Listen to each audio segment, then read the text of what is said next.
Happy Friday. So, Kenton and I are back today for another Wisdom Friday. Say hello, Kenton. Hey, folks. Hey, folks. So, hopefully, you saw the title.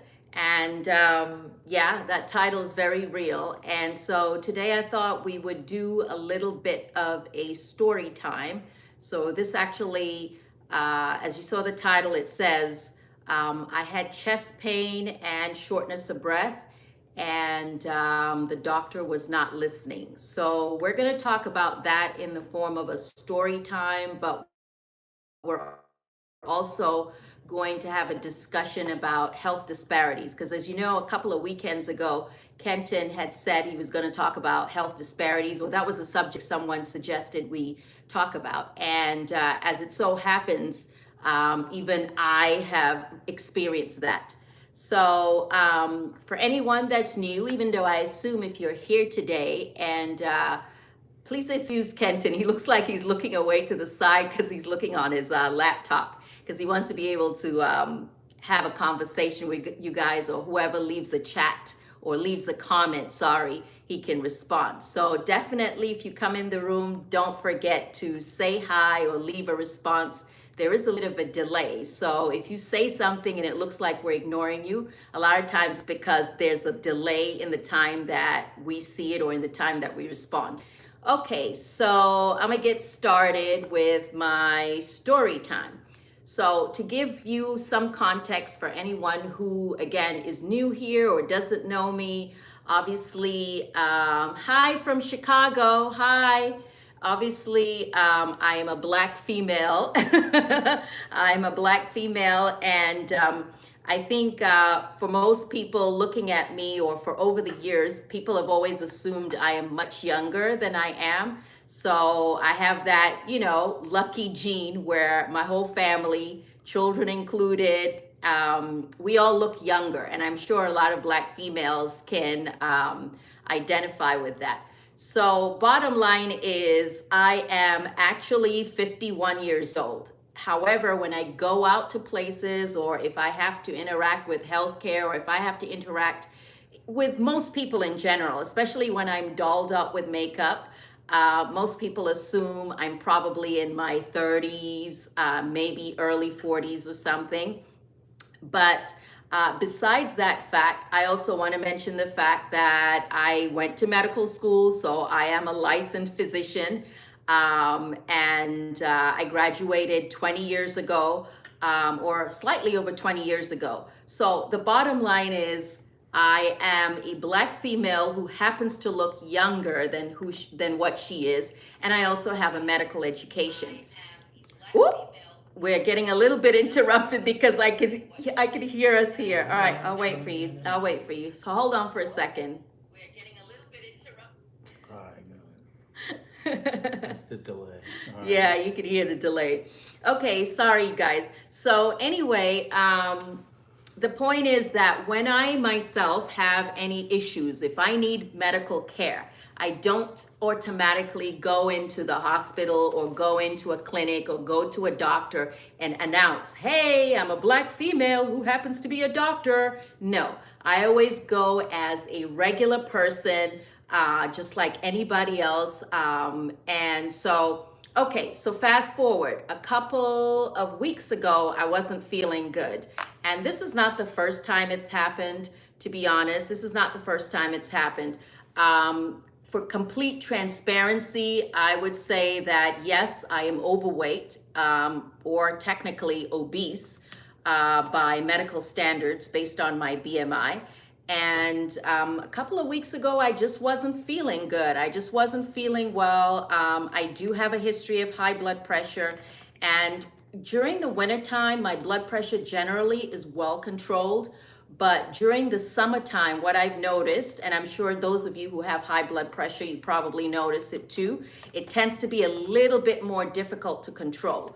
So I wasn't feeling good, and I didn't really realize it was my blood pressure, if I'm completely honest. What I felt was just fatigue. I just knew that I didn't have enough energy and I just wasn't feeling myself. And so one day a couple of weeks ago, I woke up and I felt chest pain. Like I felt sharpish kind of pain in the center of my chest. And I was like, this is unusual. This is weird. This is different. This is not the first time I felt a little uncomfortable in my chest, but in the past, it was related to my gluten sensitivity. And I know that sounds hard to believe, but honestly, a couple of years ago, I digress a little bit, I realized that I had gluten sensitivity, and every time I ate gluten or wheat related products, I would have this intense pain between my shoulders going up. And I had a GI workup, I had a colonoscopy, I had everything to pretty much rule out that it was anything cardiac or anything heart related. It was basically diet related, the wheat. I had to stay away from wheat. Okay, so now again, about a couple of weeks ago, this pain kind of felt different. Okay, so I was like, I don't think this is that whole gluten thing. This feels a little different. And when I lie on my left side, it is more uncomfortable. And okay, so I'm trying not to think about it. And again, as someone who also tends to be an anxious person and also tends to have a lot of medical knowledge where you can get in your head, sometimes it's the worst thing to actually have the education, because then you sit there going through these list of diagnosis and it becomes absolutely torture. So I was thinking, obviously, heart attack. I was thinking, maybe I could have a blood clot. Maybe it's a PE. Maybe it's this. Maybe it's that. And of course, I try not to stress Kenton out by telling him, I've not been feeling that good. So finally, I suggested that I wanted to have a doctor's appointment to go get checked out. And Kenton made me an appointment, but he said it was like for a couple of weeks. Is that right? Mm-hmm. It was for a couple of weeks in July. And I was like, no, I really want to get seen sooner. So he then helps me make an appointment for the following week, so to speak. So I get to go for the appointment. We drive up. Of course, there's crazy traffic. We're late. We get there, but I call ahead and I say, hey, we're going to be late. We're stuck in traffic, which was completely true. Is it okay? I really want to be seen. So they said, oh, come on over. At least you called. We'll see. We hope to see you. There's no guarantee, but we hope to see you. So this is like the receptionist. So I go and then I check in, and then I'm, sitting, waiting just like anybody else. And then the nurse or a nurse calls me. I go back and I was like, oh, thank you so much for seeing me. Thank you so much for seeing me. I really appreciate it. And the nurse, who happens to be a tall white male, was kind of like, oh, don't thank me. I'm not sure we're seeing you yet. We're going to have to talk. I'm not sure we're going to see you. So I was actually that day feeling quite short of breath. But what's funny is about me is I am not overly dramatic when I'm not feeling good. I tend to be a little bit more quiet. I'm not as chatty as I normally am. I'm just more quiet and subdued. And on top of that, I was wearing makeup. So I look good. I try my best if I'm going out. Black females, you know how it is. We know that we're being judged. So we try to make an effort most of the time, right? So for some people, that looks like, oh, she looks fine. She looks young. She looks like she's made up. She definitely doesn't look sick. So why is she here? So I could tell from the way he was interacting with me that he really wasn't really taking me that serious. So I decided, okay, I'm just going to tell him I'm a doctor. I need him to know before he totally dismisses me. So I told him, basically, I said, I'm an internist, and trust me, I'm not going to come here to waste your time if I didn't think something was wrong. So I'm going to make it a little easy for you. I'm going to give you my medical history so that, instead of him going through teeth and talking to me like I'm, either slow or don't understand, I'm just going to quickly tell you, I'm a 51-year-old morbidly obese female with a history of hypertension and anxiety who's coming here for chest pain and shortness of breath, et cetera, et cetera. So I spill it out for him so that he really doesn't even have to ask me too many questions. So then he kind of pauses and he smiles and he's like, okay. Then he starts to, he wants to get my blood pressure. I said, sure, fine, definitely.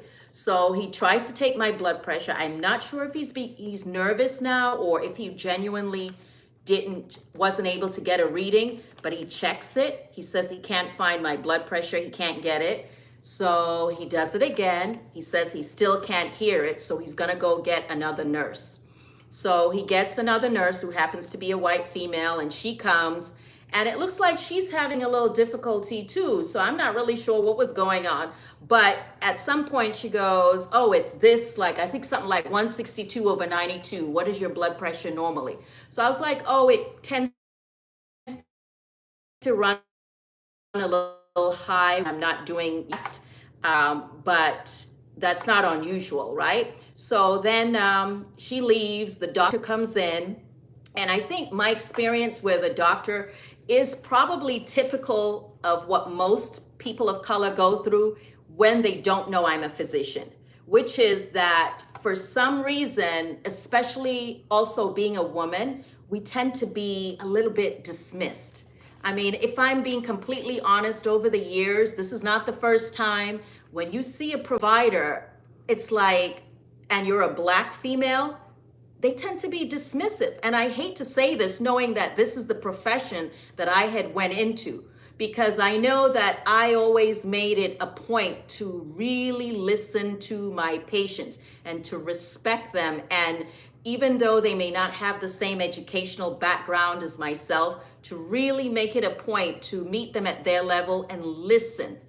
That's really, I think, one of the most important things. So anyway, this doctor, who happened to be a white female, she probably was my age or a little younger, she, of course, asked appropriate questions, but when I would explain to her my shortness of breath was new and that I'd had this episode of chest pain, and that I'd taken some extra diuretics, water pill. If you're not a doctor, don't do that. I think I knew what I was doing. But anyway, I had some medication that I sort of self-treated and felt better a couple of days prior. So I was explaining to her all the things that had happened, and all she kept saying is, are you sure you don't have acid reflux?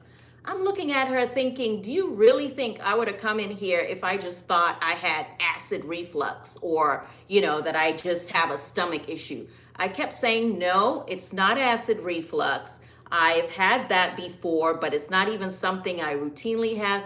This, I'm really worried about something to do with my heart. And in the past, my pressure has been out of control.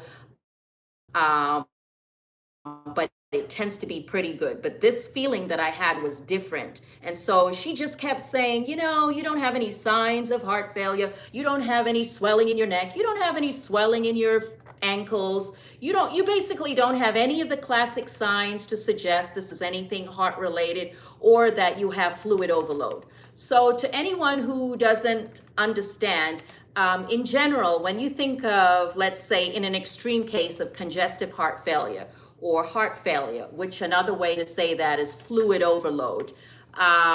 There are classic symptoms which we learn in a textbook that a patient can come in, suggesting those things, like swelling in the neck when they push on your abdomen, because that suggests that you have distended neck veins. There are a lot of little classic symptoms, but a good doctor would know that sometimes the patient doesn't always come in with all of those classic symptoms. Sometimes patients come in with, one of those things or none of those things, but you really still have to listen and pay attention and not just dismiss them. Now, I'm not saying that I had heart failure, but I'm certainly saying that I felt that what was going on was either lung or heart related and not acid reflux. But she kept pushing the reflux situation and was just like, oh, we'll just get some labs. And if the labs come back fine, you need to just go home and take your acid reflux medication. So I wanted labs, and I suggested some labs that I definitely wanted to make sure were checked, because in the past, certain labs that I needed were not checked because they just, again, like to assume or look at me and go, she's young, she's healthy, she's a doctor, we don't need all this, she's fine. So bottom line is, I get the labs, and then she finally asked for an EKG. So the nurse comes in, an EKG, I get undressed, they put the leads all on me, I'm lying there because I'm really just insisting like, yo, I think something else is going on. So they put the leads and the doctor leaves and the nurse does the EKG. She like, they put the leads on and then the paper rolls and I'm lying down flat, unclothed, just a dressing gown, wide open, and the nurse is standing there. Really nice nurse. This is a female nurse and she's trying to be real pleasant. And again, I am a naturally anxious person. I'm not anxious dealing with other people, but I'm anxious when it comes to my health. So she was like, she doesn't say anything. She runs the EKG and then she just stops like abruptly. And she goes, oh, I'll be right back. And then she leaves. And then I'm thinking, knowing the business, I'm like, oh, hell, something is definitely wrong. Something is definitely wrong. This nurse just literally like ran out and was like, I'll be right back. You can get dressed now. So she leaves. I'm laying there. I'm freaking out. And then eventually the doctor comes back in and the doctor's like, yes, your EKG is abnormal. I found an EKG that you had done a couple of years back, and this one suggests some changes, yada, yada. And we're gonna wanna have a stress test and da, da, da, da, da. Bottom line is, just from me to you, I'm okay. I just want you to know I'm okay. I literally had to almost self-treat because I had to go home and take some medication and cool off and lay down and relax. So the point of the story is not so much what really the details of my diagnosis, because I know I'm going to be okay and I'm fine right now. I feel completely okay, and I will follow up with the stress test and a cardiologist. But the point was, you really have to be your own advocate. You really have to be your own advocate, because especially when you are a person of color, you will get dismissed all the time. I constantly wonder, what if I wasn't a doctor and I knew this information? What if I didn't have the education? This is what happens to so many people of color every day. You go to the ER, you have certain symptoms, and you're dismissed. Or you see a gynecologist. This is also another area where it happens a lot. You're seeing a gynecologist, maybe you're pregnant, and you have certain symptoms, but you're dismissed. It's normal, don't worry about, and you're not heard. So this was basically has been on my mind a lot, how I really just need to remind people to speak up for yourselves. And if you have seniors out there, your parents, if you're able to go with them or if you're able to call for them, because I know now it's difficult with the pandemic, right, Kenton? In most doctors' offices, they don't want more than one person in the room. Even to have a baby nowadays, I don't know if they've relaxed the rules where you can't, always come into the delivery room, besides the mother, or have one person at a time. But again, I just felt like it's so upsetting to me how many times I have to stand up for myself or speak up for myself. And this is not the first time. A couple of years ago, that happened where they were just like, oh, don't worry about it. I'm like, my blood pressure was crazy. And they're like, oh, we're not going to treat you unless you're having a stroke. I mean, that is just crazy. But anyway, I just wanted to use that story to, I guess, go into the issue of health disparity in our communities, and how it's really so important to educate yourself, to really understand your body, to really listen to the signs, because sometimes we ignore the signs. We don't listen to our body, and you really need to. Make sure you're getting your blood test done. Make sure you're seeing your doctor. Make sure you're getting, your pap smears, your colonoscopy, your mammogram. Make sure you're asking for it, even if the doctor hasn't suggested it. Because I know so many people have been focused on the pandemic and COVID, but there's so many other medical problems going on that we can't ignore. Anyway, I think I've said enough, y'all. I've talked enough. Go ahead, Ken. Wow. You were going to talk about the health disparity or the health equity. I mean, it was about, we were going to talk about it. It Okay, wasn't go just ahead. me, Sure, so. no. No, I mean, what you say is on point. I know that one comment was that why didn't you go to the ER? They're not going to take you seriously if you complain about chest pain a week later. But see, again, this is where the differential comes in between acute and chronic. Right. We don't know. When we had a practice, we've had patients that came in. For example, there was that one patient who was quite elderly.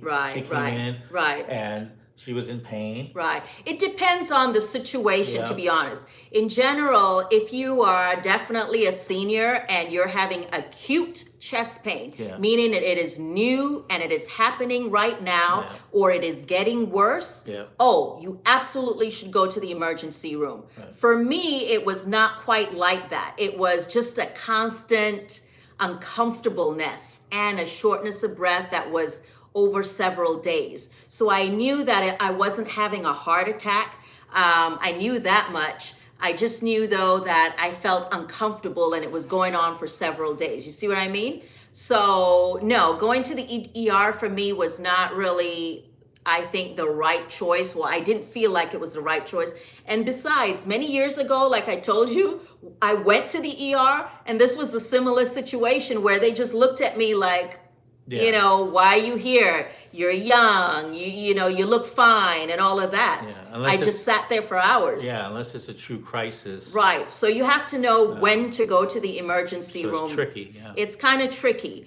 Right. I wasn't in any condition where I felt like I had to go to the ER right now. But I certainly did say to Kenton, if at some point this chest pain were to get worse, or I was, significantly short of breath, worse than what I was, we probably have to go to the ER. That's right. Yeah, exactly. So the ER, exactly. It's like you got to take into, those different differential. But again, it doesn't negate the point about where the professional needs to listen to the patient. Right. And of course, that's the point. within reason. But see, again, this is where, some of the challenges, and this is in all professions, but where, that's one of the things I commented to you was that many times any profession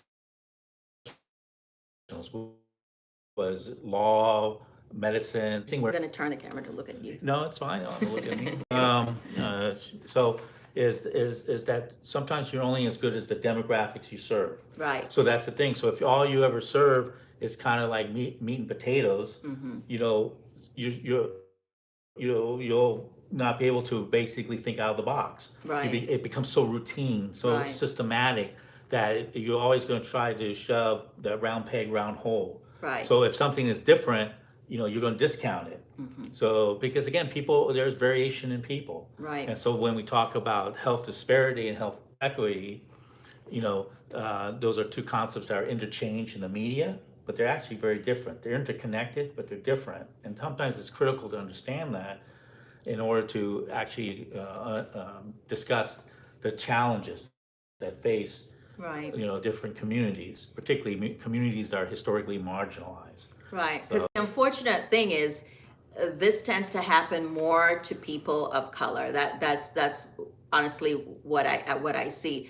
And sometimes it's not just a blanket, because you're black, because you're female. Sometimes it's just the doctor or the healthcare provider is feeling lazy that day. They just don't want to be bothered.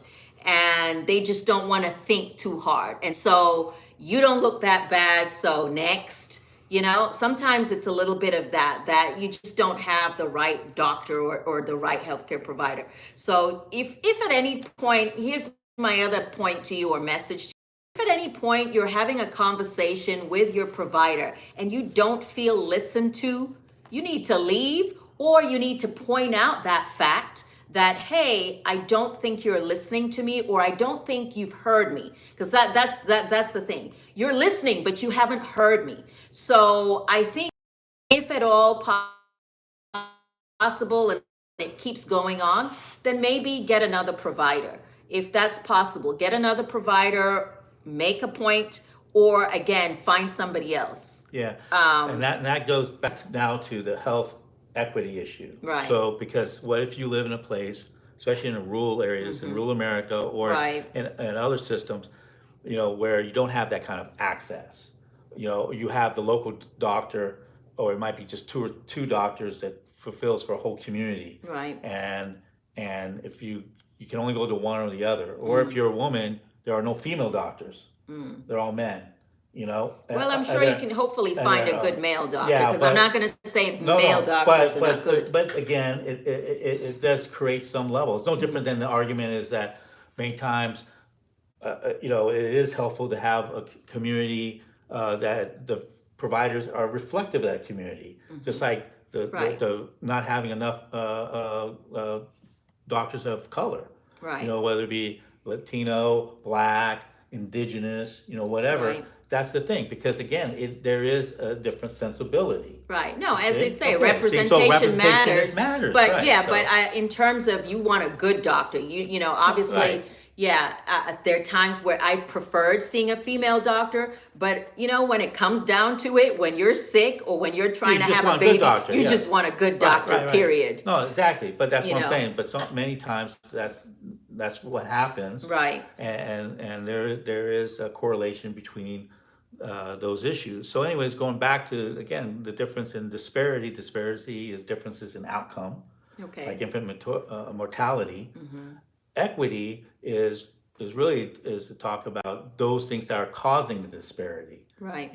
And equity is not equality. See, that's sometimes too, and people say, "Oh, these words. What does words matter?" Words are critical because it helps you create the framework on how you understand systems, and therefore how you create solutions.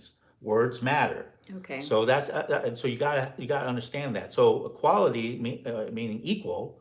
So the concept is that, everyone starts at the same starting line, right? So we're all equal moving forward.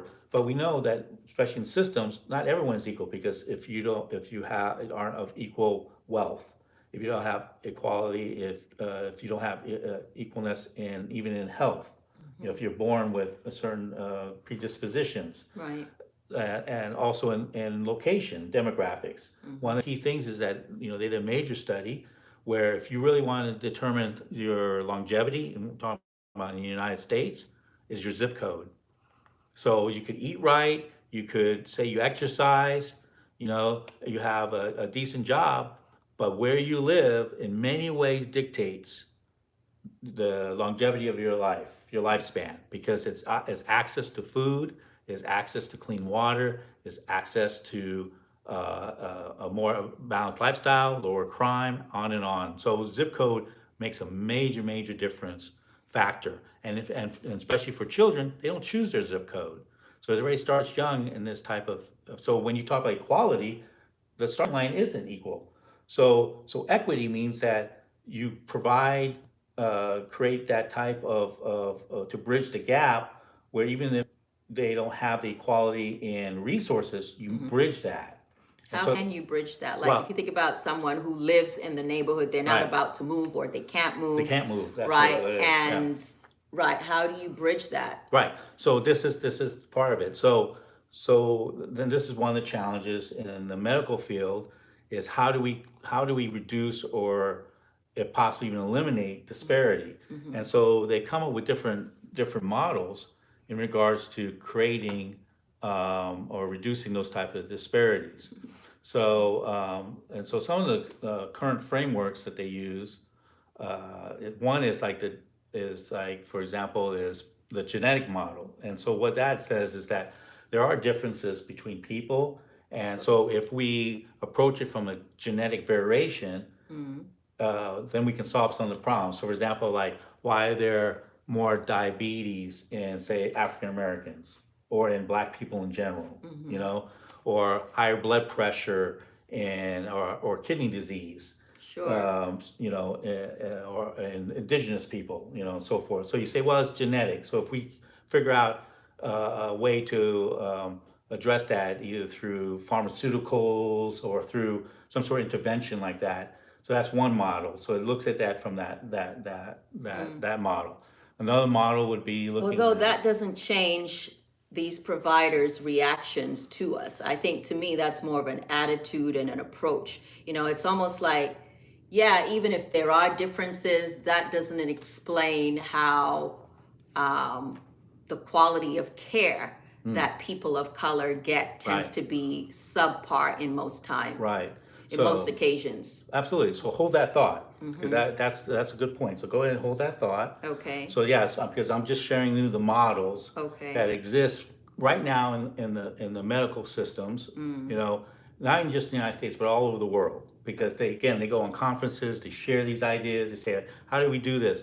So these models, again, what models are these, again, theoretical frameworks in order to, again, figure out, like just what you're talking about, Abiba, is how do we fix it? Well, how does this change the delivery? Because again, you're right, we're talking about macro to micro.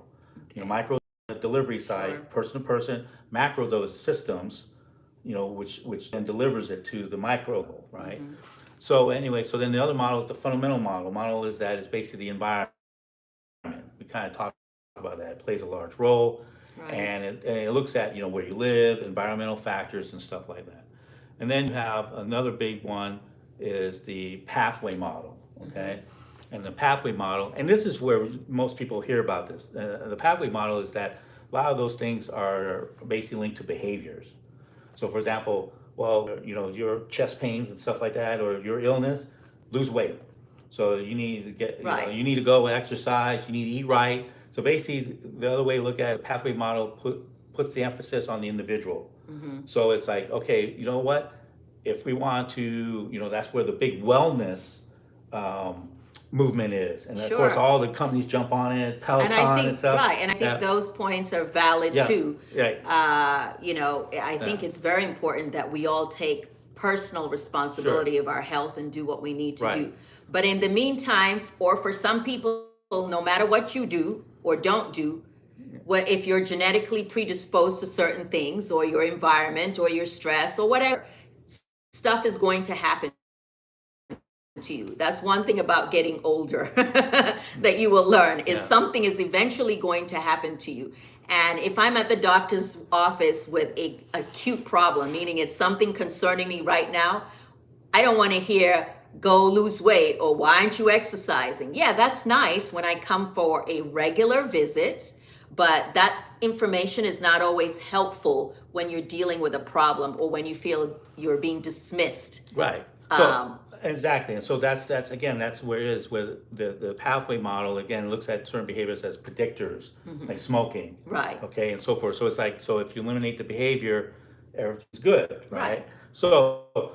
So all those models are what they try to work with in creating the ways to try to reduce the disparity. So, but what you find out, and this goes back to your first point, is that these models have been around for several decades. Right. They refine it, they develop it, they create more studies, and in the end, what they find is that applying these different models have not reduced disparity.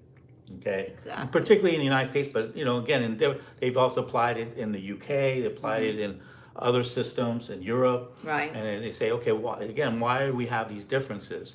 And so if we look at those models from is that they look good on paper. So, for example, like the genetic model, it's like, well, you got genetic variation, and so they throw a lot of money into the pharmaceuticals and stuff.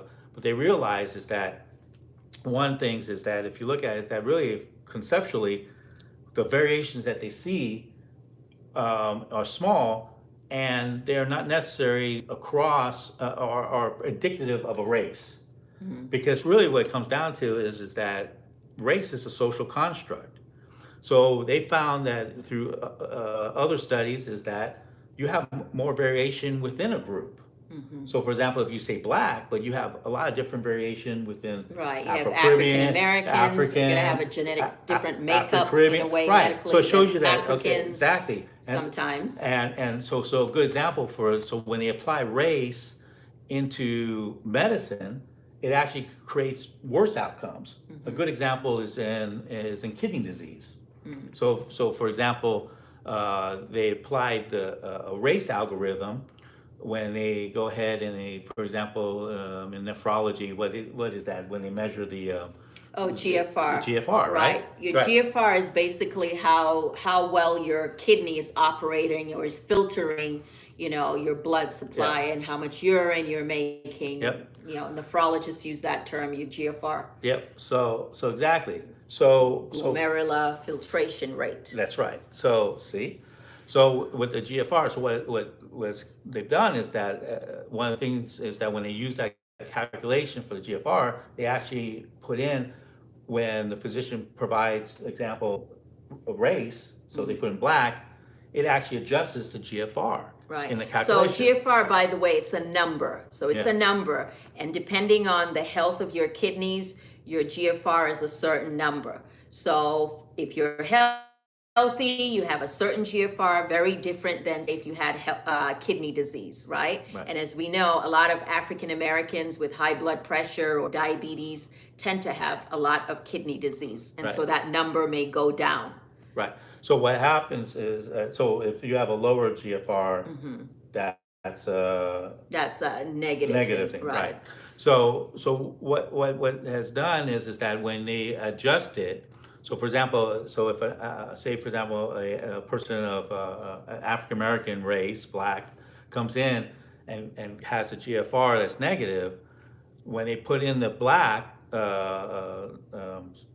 basically classification, it elevates the GFR. So it basically overcompensates. So it looks like they have a better GFR than what they really have. And what they've realized is that over the last 10 years, is that has led to African Americans or black patients being undertreated. Right. They're basically waiting for your GFR or that number, that absolute number, to be worse if you are African American or black before you get treated or before you get, treated with dialysis. Now, dialysis is usually something that's obviously done when you have end-stage renal disease or your kidney function is so bad that we can no longer wait for you to make your own urine, so you start on dialysis. But dialysis can be very life-saving too, right? And prolong your life if you have kidney disease. Right. But the point is that they are adjusting for race by saying, well, because you're black, that number needs to be worse before you start dialysis. Right. So because black people generally have worse kidney function. That's kind of and so what? Which is not necessarily true. No, because again,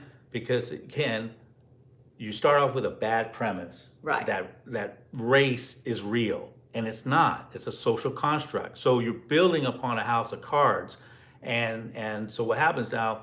Black patients are not getting the treatment in time for the kidney. So and the result is that they're having more kidney failure, and they're not getting kidney transplants as well either, because since again it's based upon how bad your kidney function are. So they're going to be basically pushed to the back of the line because again of that adjustment, and that is what they realize. And so that this is why the reason I point this out is because to show you again why frameworks matter. So we sit there and again you listen to the media and stuff like that, but it really comes down to the heart of it is that we have to understand and ask critical questions of why. Why is this going on? So the thing is that what can you do? Someone is asking, sorry, what can you do to take care of your kidney? Well, your kidney responds to stressors, and the kidney specifically responds to your blood pressure. So for people who have elevated blood pressure or high blood pressure, you really need to make sure you control your blood pressure, because the more your blood pressure is out of control, the more it will stress out your kidneys. So cutting back on salt is a big one. And especially in the African American community, that is definitely a concern or an issue, and we like our spice. And nothing wrong with spice, but not salt. So take care of your kidneys by taking care of your blood pressure. And also the other second big disease is diabetes. Diabetes destroys the kidneys over time. It can make them shrink and they're not as effective, and your GFR, that number we talked about, goes down. So that's the way you take care of your kidney. I mean, basically eating a normal, well, I should say normal, but healthy diet. healthy diet, maintaining your weight, exercise as much as you can, all the general basic stuff that we all know, that's what affects the kidneys over time So, yep, exactly. in general. Yeah, and also making sure you hydrate. Right. Yeah. Yeah, exactly. Because you can have a condition called rhabdo, by the way. Rhabdo is like when people, especially now, this is very important, especially now where people might be exercising or working on house projects or are very active, but they're not drinking enough. You can have a condition called rhabdo, like intense exercise with very little hydration, with the heat.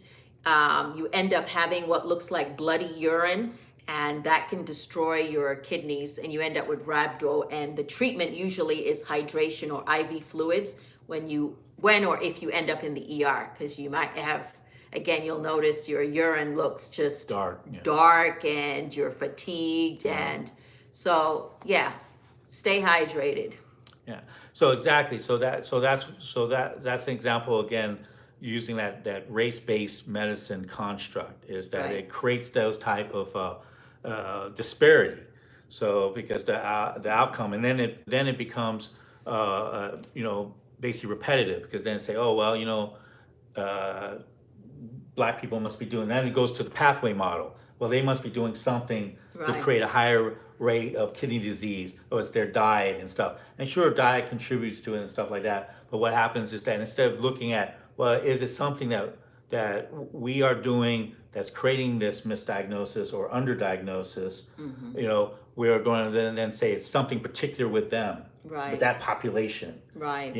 And it feeds upon itself. And so from a micro level, is that bias, and then from a macro level, it's the system that is reinforcing it, and it becomes this negative cycle. So Right. that's one example. Another example is again looking at the cardiovascular disease risk calculator. Okay, and again, this is where looking at the risk of atherosclerotic disease, basically blockage, right? Right, arteriosclerosis. Exactly. Right. And so again, same thing. On a race-based medicine, they apply basically a modifier adjustment to the calculator for African Americans, for blacks. And this is current, right? Yes, absolutely. Isn't that crazy? Isn't that crazy? So the stuff that I'm you talking, don't know right. that your race is being, Yeah, and so stuff I'm talking to you about, Wow. just to let you know, is a presentation I did for law school in a critical race theory class, and showing and discussing pathways and talking about health disparity and how we need to have a different theoretical framework, and then applying critical race theory. I know that's a hot topic, but because it's a misunderstood topic, it's really is misunderstood, critical race theory, about what it really is and how it's being. To someone who doesn't know what that term means, what Okay. does that term mean in general? Well, critical race theory is a analytical model used in legal circles, particularly in law school and with legal scholars. It's not taught in elementary schools, high schools. Oh, right. Well, we were talking about that No, before. it's not exactly. But It's you not. will find a lot of conservative whites in They general will that argue that it don't is, like that term or feel like but they it don't. should be removed from schools. But they don't understand it. It's not even in schools. Right. See, that's the thing. People are, because again, what it is that there's a group out there that is. Let me give you an example. How does this also apply to? Well, that's what I'm trying to do. Okay. See, I gotta build it up. I gotta link it. You can't see. That's the. You can't just throw it out there. That's Right. the same thing. You just asked, what is critical race theory? Right. It is a analytical tool, and it's a theory. So it's applying certain tenets to take a look at it. So going back to the whole thing. So one of the tenets of critical race theory is that race is a social construct. One of the founding legal scholars is Derek Bell, and on it, the concept is that it's a social construct. You might have heard us talk about it, and I talked about race as a social construct, not realizing that that is actually one of the tenets of critical race theory.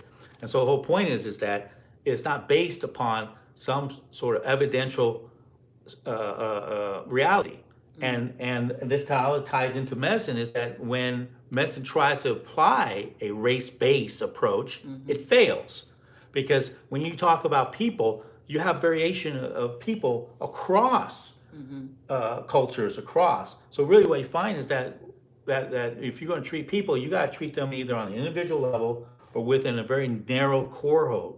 But when you start trying to play the race game or race application, you Right. end up actually misdiagnosing groups of people. You create more harm than good, Right. and you increase disparity. And that's why I was bringing that up, because I was trying to show that, because again, when you apply things based on this false construct, that's why you end up with bad outcomes, right? Like they say, bad input, Right. bad garbage in, garbage out. That's what, like Right. they say in Because you're already computers. coming in with a predisposed. Exactly.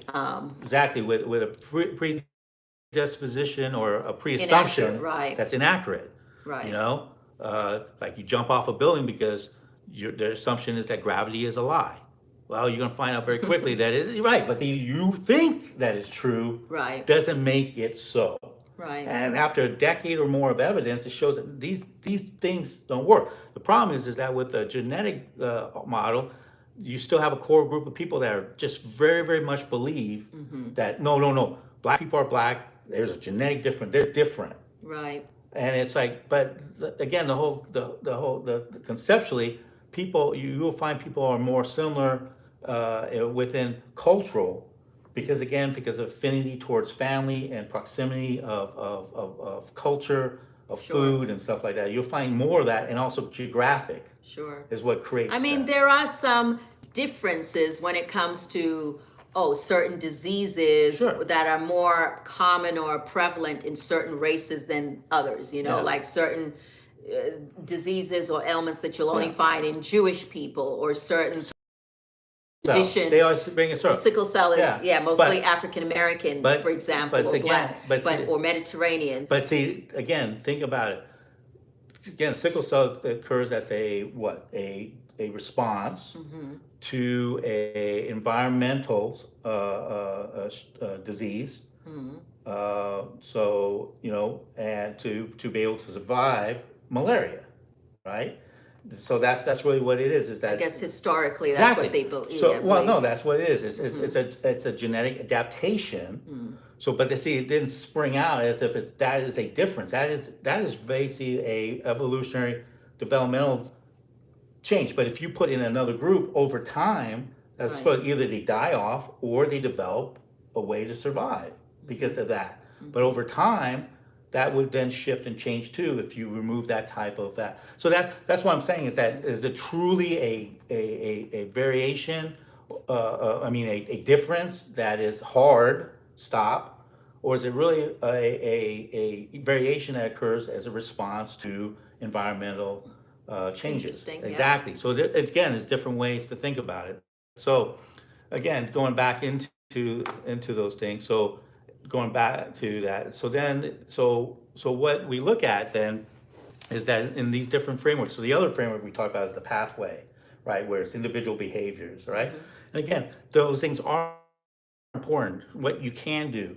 But again, you can only do what you can do within the environment that you have. Right. And to be quite frank, not everyone are blessed or have the opportunity where they can escape their environment. Right. And I always bring up children. Children Right. don't have that. So if they're in an environment where there are food deserts, where they don't have access to care, also mental health, these are things that we talk to death, but we say, like, wait a minute, what is it that is, in certain communities that they don't have indigenous populations, Right. as we know. So one of the key things is that then this then goes to that critical race theory, talking about, again, that's a again, law school legal scholarship tool. That's not what is taught anywhere near what is being argued against in schools. One of the other things is, I think, But now let's say, can we simplify a lot of this is just driven by racism and ageism and, just human beings that are just prejudiced towards others? Well, yeah. And that's never really going to change. Well, yes and no. So this is the thing. It's that it's never going to change in America. Well, there is some change. It's very painful. It's a fight. It's a constant battle. So you win some, you lose some, and that's like that in all over the world. It's always about, you have to be vigilant. So the thing is that, again, we talk about macro and micro. Right. So that's the thing. And so there's some things that are out of your control. Right. Okay. So, for example, like access to healthcare. Those things you keep striving and pushing for. Right. So, a lot of people get their healthcare through their employer. But what if you got a job that doesn't really give you good healthcare, or it gives you just the basic, but you have to pay out of pocket? So this goes back to then the micro level, how to be your best advocate. Right. So this is where it's like you have to look around and try to figure out, how do I can get the best access I can possibly get at the time. And then the other thing then too is then work towards trying to see if there's a way you can change your circumstances. So, right, which is obviously easier said than done. Absolutely. So because again, the only things you can do really is that you can't change your circumstances. The only thing is you can change your responses to those circumstances. Right. And this is where, again, how the macro level affects the micro level. I'm just going to a response here. Nadia Zoe says, my sister and I had the same conversation about this. This is so cruel. It's the outside that's different. What about the patient's diet, their lifestyle? Just cruel. Yeah. So again, this goes back to it. So you talk about patient's diet and lifestyle, but again, if you think about it, it's not. We go back again to the question of equity and equality. As we know, not all lifestyles are equal. Right. And depending on what you can afford. What you can afford. So if you're elderly or your children, you can't go out and get more money, right? Especially if you're in a cap on how that's much. Right. Especially right, exactly, and what you can produce. Because especially if you're in a culture that is focuses on productivity, so it means the young and those that are fit. Right. So if you're disabled, you're differently abled. Right. If you're mentally challenged, okay, that's where you get marginalized. If you're elderly, you're poor, your children, right, you're marginalized. You don't have a voice. That's really what it is. So that means that this is where it comes down to, and that's where the cruelty comes in. Because I really believe that the how you can see the worth of society is what they value. And if we don't protect and value the least of us, then we don't deserve the most. That's how I see it. Because especially if you believe in, or even supposedly say you believe in all these different faiths: Islam, Christianity, Buddhism, Zoroastrianism, Baha'i, whatever. But if all of them all talk about taking care of the least, and yet if we don't, all we focus on is just what I get, and materialism. That's the structural determinism. That's what. So that's macro. So on your personal level, what can you control? Well, exactly. Is that one? The most important thing is your mind. You need to be constantly aware, and like you say, you have to educate yourself and fight for yourself and for your loved ones. Yourself. That's right. And resist feeling like you have to listen to everything the doctor or provider says. Sure you should be respectful, but I do believe it goes both ways. And again, I've been fortunate to be on both sides. I know what it feels like to be a patient. I know what it feels like to be a provider and have someone vulnerable sitting in front of me. And they all deserve respect. Yeah. But I also know what it feels like to feel ignored because I am female, or because I'm a person of color. So I'm just saying, this is just my reminder to you to do what you can, not just for yourself, but for your loved ones, if at all possible. So when you speak up. Right. So when you choose a doctor, not just look at their academics. Right. Okay, that's easy because you can go on like the medical boards and stuff, and you can look at the academic, look where they train. And sure, you can look at their ratings too. So because again, sometimes that's a popularity thing. So, but you can look at their ratings. But the other thing too is that when you go see a doctor and you look at them, you're also interviewing them too. See if they listen. It's just like anything. When you have a conversation, how you doing? What? Sometimes it's just simple as like, why did you become a doctor? I mean, it's just kind of like curious. What made you become a doctor? Because a lot of people, a lot of providers, again, not to beat up on doctors, because absolutely not. I'm part of the group, so how could I? But the point is that with every profession, Yeah. there are people who slipped in, who are doing or working in a profession that they don't belong. There are people who went to medical school or became doctors who did it because it made their families happy, not because it made them happy, or they're doing it because it's the paycheck. We could go on and on and on, and not just with medicine, with any other profession. So it is kind of your responsibility to make sure that you're getting the best care possible, and to know when to walk out if you don't feel like you're being heard. Exactly, and because that's the thing, is being seen and not being discounted, and that includes not just, we're talking about just marginalized group, but we're all talking about elderly patients. Right.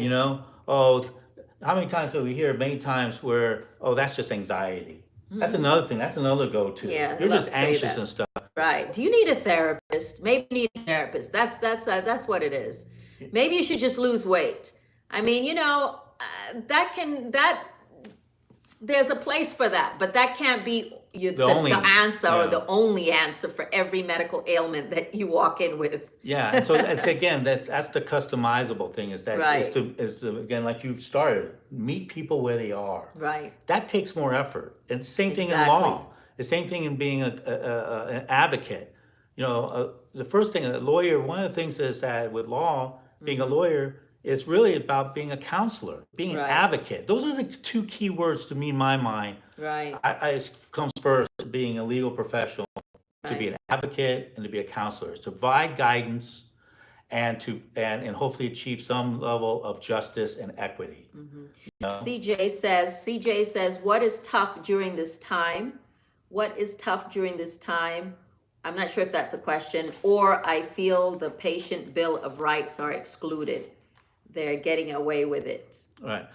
So again, that's where you have to become your own best advocate. Again, and again, it's a conversation. This doesn't mean you go in and it becomes a conflict, because again, if you're going to look for trouble, Right. that's not a good way to partner. Right. But it's where you're Always trying to find. respectful. Yeah, it's Always always respect. respectful. So but you want to again find the not just a doctor, but also a system that supports the doctor to make the best decision for you and your family.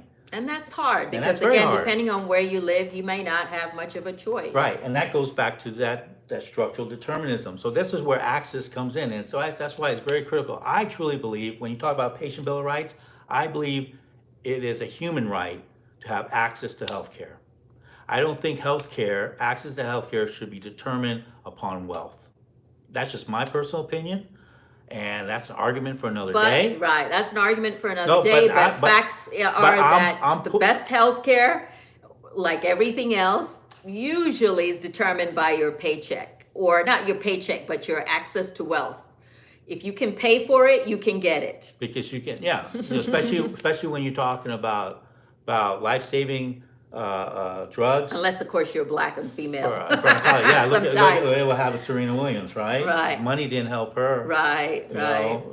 See, that's the thing, and again, that goes to that whole. And which reminds me, I hate to bring this up because I said we're not going to talk about anything controversial, but I'm sure today you guys heard about the whole Roe versus Wade.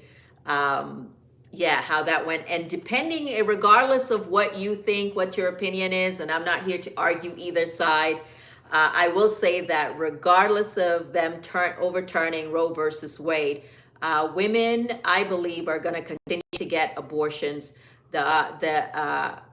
regardless. Whether you feel like that's right or wrong is a totally separate issue, but I do feel regardless that is going to continue to happen. But the issue or the concern is it's going to become more dangerous for women who want to get it or who will get it. And guess who is going to be more dangerous for? Obviously, the people who are poor or the people who can't afford it.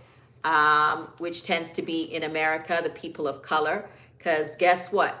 That rich white female who wants an abortion, she's going to get it anyway. But you know what's interesting is that, And again, whether you believe she should or not. But back in the Reagan era, Right. when we were younger, the majority, see this again, that's part of that stereotype. The majority of women that were for example, teenage pregnancy, were white teenagers in the Bible Belt. But they propagated that. That's not what they. No, Yeah. because the whole point was that, again, the agenda was to attack the expansion of Medicaid, which is i.e. medical care for the poor. And so that's where they had the concept of the welfare queen. She's having babies, so she get more welfare checks, more Medicaid checks, so having all these babies. Right. So it's like they play both sides of the coin. So it's like you want to save life, but then once you have the babies or the children, you discard them. You reduce access to health care, you reduce, plans to basically feed children. I mean, it's all over twisted, because at the end of the day, it all comes down to money. Right? That's all it comes down to. Anyway, boo, we've been on here for a while, and that's a whole nother thing. And again, that's a whole thing. I don't know if we want to even go there. Well, whatever side you go on the fence, all I'm going to say is that there are going to be consequences, and some are going to be unintended. Because you know what's left out of this conversation? Because it takes two to make a baby. Right? So guess what? If you're going to overturn Roe versus Wade, you better make sure that someone takes care of those babies. Because if you're going to have babies, someone's going to take care of them. So that means that guy who had that baby, he's going to be on that hook. Right? And that doesn't get discussed. Everyone's sitting there celebrating. It's like, guess what? You better make sure that check comes in the mail. All right. Well, on that note, good night, y'all. Write them checks.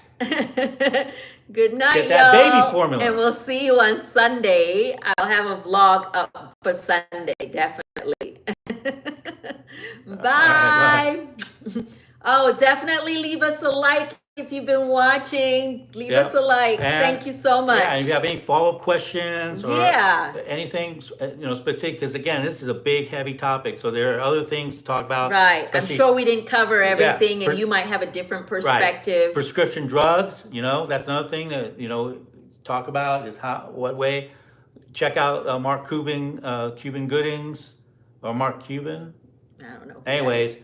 I could put a link on the website, but to get prescription medications, generics, so it's safe, safe medications, but cheaper.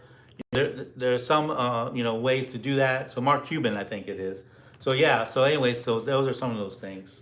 Good night. All right. Take care. You gotta X out, boo boo. Is that how that works? I keep doing You say that all the time. I know, right?